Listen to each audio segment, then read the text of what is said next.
Supercrack Estrella presenta El zombi del cementerio de Highgate. El cementerio de Highgate, Londres. El vampiro de la noche en Londres. El cementerio de Highgate ha sido objeto de numerosas historias de vampiros y sucesos inexplicables. Durante la década de 1970, se informaron avistamientos de una figura sombría con ojos rojos brillantes que se decía que era un vampiro. Estos relatos capturaron la imaginación de la gente y llevaron a búsquedas nocturnas por parte de cazadores de vampiros aficionados. Aunque la realidad detrás de estos informes es cuestionable, la historia del vampiro de Highgate sigue siendo una de las leyendas más inquietantes asociadas a cementerios. Harry Kounadjian, antiguo colaborador del Oriental Horror, actualmente residente en Nueva York, cuenta su estancia en Londres donde hizo de turista visitando el cementerio de Highgate. Y allí, sorpresa, descubre un cedro en el centro de un círculo llamado el Círculo Libanés. En esta correspondencia relata los enigmas vinculados a este lugar lleno de misterios, historias de vampiros, muertos resucitados y que, curiosamente, lleva el nombre de Líbano. No es por nada, pero las imágenes tomadas por mí con el Google Earth de este cementerio, hay la imagen de algo que parece un zombi por la forma de sus brazos y manos, parece la típica estampa de un zombi, pero solo puede ser fruto de mi imaginación. Aquí te la muestro. En esta correspondencia relata los enigmas vinculados a este lugar lleno de misterios, historias de vampiros, muertos resucitados y que, curiosamente, lleva el nombre de Líbano. El cementerio de Highgate se inauguró en 1839, 4 días antes del 20º cumpleaños de la reina Victoria, y fue consagrado por el obispo de Londres. La primera persona enterrada en este cementerio fue Elizabeth Jackson, el 26 de mayo de 1839. Debido a la frecuencia de los entierros y al uso de la tierra en constante aumento, la London Cemetery Company se vio obligada a adquirir 20 acres de terreno adicionales, en el lado de Swains Lane. Y abrir un nuevo cementerio en 1854, llamado Cementerio del Este, para distinguirlo del antiguo, el Cementerio del Oeste, al que estaba conectado por un túnel.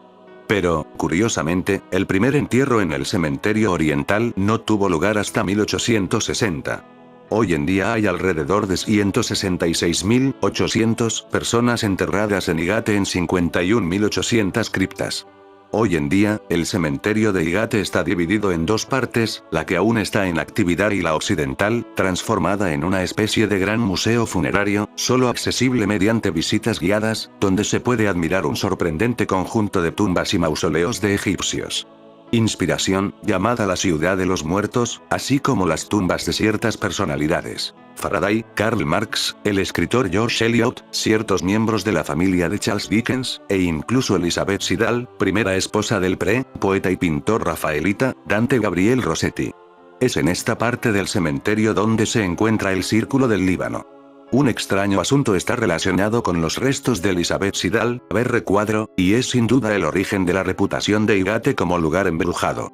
Pero también tuvieron lugar otros asuntos oscuros en el cementerio de Londres, en particular el de David Farrant, que, en los años 1970, ocupó las portadas de todos los periódicos.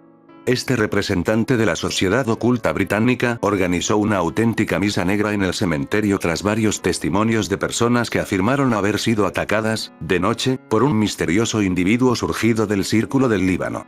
Durante este insólito suceso, 2 jóvenes también afirmaron haber visto muertos saliendo de sus tumbas. Farrant, afirmando que el lugar era el hogar de un vampiro, invitó a la prensa y la televisión británicas a asistir a la ceremonia destinada a poner al monstruo a salvo. Se dice incluso que un profesor de historia de Essex, cazador de vampiros independiente, había viajado más de 40 millas para localizar a los no muertos. Otro ocultista, Sean Manchester, participó en una contraceremonia. Highgate se convirtió entonces, en el espacio de una noche, en la capital de la magia negra a mediados del siglo XX. Hoy en día, la parte más nueva de Highgate tiene suntuosas sorpresas reservadas. La atmósfera es poética y fantástica, y de ninguna manera morbosa. La parte más antigua es aún más misteriosa con sus tumbas de las clases privilegiadas del siglo XIX poco a poco abandonadas y cubiertas por la vegetación. Y en el medio, majestuoso, el cedro. Pero en realidad, ¿de dónde viene este árbol? El misterio o más bien los misterios siguen sin resolverse. La esposa del poeta. Uno de los casos más famosos de no putrefacción de un cuerpo es el de la esposa del poeta y pintor prerrafaelita Dante Gabriel Rossetti, quien, en 1869, en Londres, en el cementerio de Highgate, hizo exhumar el cadáver de su difunta esposa, Elizabeth Siddal, quien murió 7 años antes por una sobredosis de láudano, y se sorprendió al descubrir su cadáver intacto, sin ningún rastro de descomposición. Su largo cabello rojo había seguido creciendo y rodeaba por completo la colección de poemas que estaba tratando de encontrar.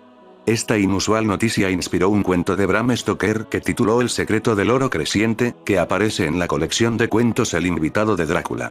El Palacio de Buckingham ha sido objeto de especulaciones prácticamente desde su construcción en 1829.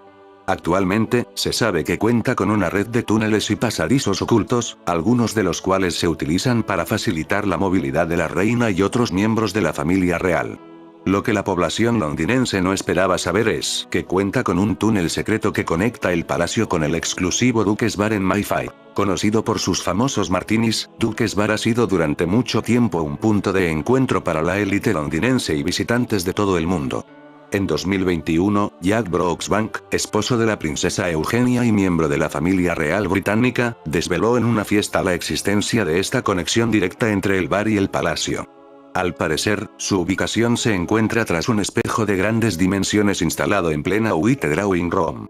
Cuando la prima de la reina, Margaret Rhodes, afirmó que la reina disfrutaba al menos de un martini cada noche, se dispararon las especulaciones sobre si la monarca recorría de vez en cuando la distancia que la separaba del duques a través del misterioso pasadizo. No lo voy a negar. Hoy en día es una de las grandes atracciones de la capital británica, porque quienes nos hemos criado leyendo Drácula, Frankenstein, el retrato de Dorian Gray o de R. Jekyll y Mr. Hyde, al atravesar sus avenidas, rodeados de una deliciosa decadencia, rápidamente nos transportamos a otra época y visualizamos lo que aquí ocurrió, una vez que a mediados del siglo XX, como decía líneas atrás, fue clausurado.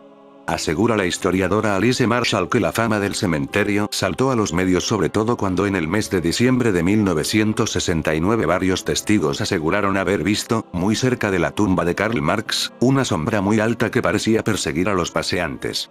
La noticia se extendió como la pólvora y rápidamente los curiosos se amontonaron a las puertas del cementerio. Las últimas noticias aseguraban que dos muchachas llamadas Elizabeth y Luisa, tras observar durante un paseo por Highgate que varias tumbas habían sido abiertas, entonces también se hablaba de rituales satánicos en el lugar, decidieron salir corriendo del lugar. Y fue entonces cuando, durante la madrugada, empezaron a soñar con la presencia de un extraño personaje que llegaba hasta los pies de la cama y apoyaba sus colmillos en el cuello de las mujeres. La extraña anemia que empezaron a padecer, así como las pequeñas punciones que surgieron en sendos cuellos, hicieron pensar a las chicas que estaban siendo atacadas por la sombra del cementerio, y no solo eso. Además, dicha sombra era un vampiro. Y fue entonces cuando decidieron acudir a un experto en la materia, un hombre algo trastornado que se presentaba a sí mismo como cazavampiros, llamado David Farrant.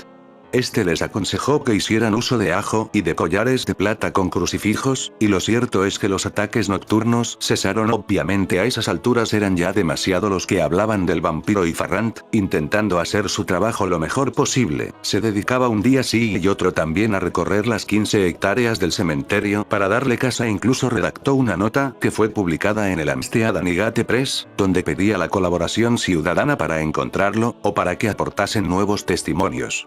Así fue hasta que profanó la tumba de Karl Marx, pensando que el demonio nocturno estaba dentro y las autoridades decidieron intervenir, prohibiendo la entrada al recinto. El cementerio de Recoleta, Buenos Aires. Amor eterno y desconsuelo. En la encantadora ciudad de Buenos Aires, Argentina, se encuentra el cementerio de la Recoleta, un lugar de descanso final para muchas figuras históricas y prominentes. Entre las tumbas elaboradamente ornamentadas y los pasillos empedrados, se dice que los espíritus de aquellos que sufrieron amores trágicos y vidas desgarradoras todavía vagan en busca de consuelo. La historia de Rufina Cambaceres, una joven que fue enterrada viva por error, es una de las historias más conmovedoras y escalofriantes asociadas a este lugar. Estas historias de fantasmas y misterios infunden a los cementerios con un aura de intriga y desafío a lo desconocido. Aunque es fácil descartar tales cuentos como simples ficciones, no se puede negar el efecto que tienen en la cultura popular y en la forma en que los seres humanos enfrentan la idea de la muerte y lo inexplicable. Ya sea por la conexión con figuras históricas, las tradiciones culturales o simplemente el deseo de comprender lo que yace más allá, estas historias seguirán siendo una parte fascinante y perturbadora de la experiencia humana en relación con la muerte y el más allá. De este cementerio tomamos imágenes de extraños orbes. Super crack estrellas y el video te gustó pulgar arriba.